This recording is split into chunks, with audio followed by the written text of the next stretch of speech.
Hello, everybody. This is Chris Thompson. I am happy to be sharing some of the dialogue that Becky Quinn and I have been having about culturally responsive teaching. We both felt like it was about learning more about our students' personal lives, learning who they are outside of just being our students. Basically talking about as much as we can know about the family's values and as much as our students are willing to share the different aspects of their life that can really help us connect with them. And we talked about the importance of, knowing that if you really can relate lesson content to a student's own background, that's the main way you're going to be able to actually engage everybody in your room. And if you don't do that, you're probably losing a pretty significant amount of your students when you're trying to deliver some content and actually have it sort of have them internalize it. In terms of why culturally responsive teaching is so important for us, we all know that it's, I'm sure there might be a few exceptions, but most of us are teaching in classrooms that are filled with people from all kinds of different backgrounds.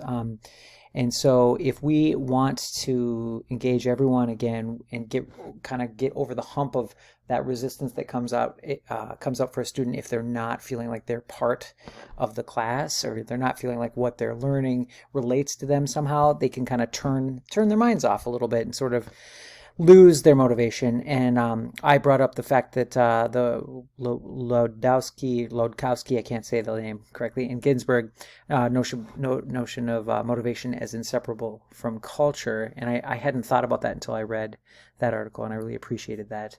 And then my critical friend Becky was talking about the engagement being so important, and we just need to be able to really know who people are and where they're coming from.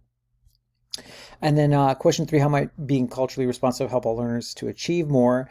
We think that, basically your students need to know that you care. You as a teacher care about them. And then we basically want to acknowledge and value the whole person and not just, how we see them in our role as teacher to student. I feel like, it's kind of in line with my values, which it also applies to the Lasallian thing, where you just basically treat everyone else how you want to be treated. I don't value my opinion above or below others. I think I always have room to grow and learn, and I try to live from that value, and I try to be an example of that for all my students, which I think is in line with the Lasallian approach. The five principles that are outlined are really wonderful.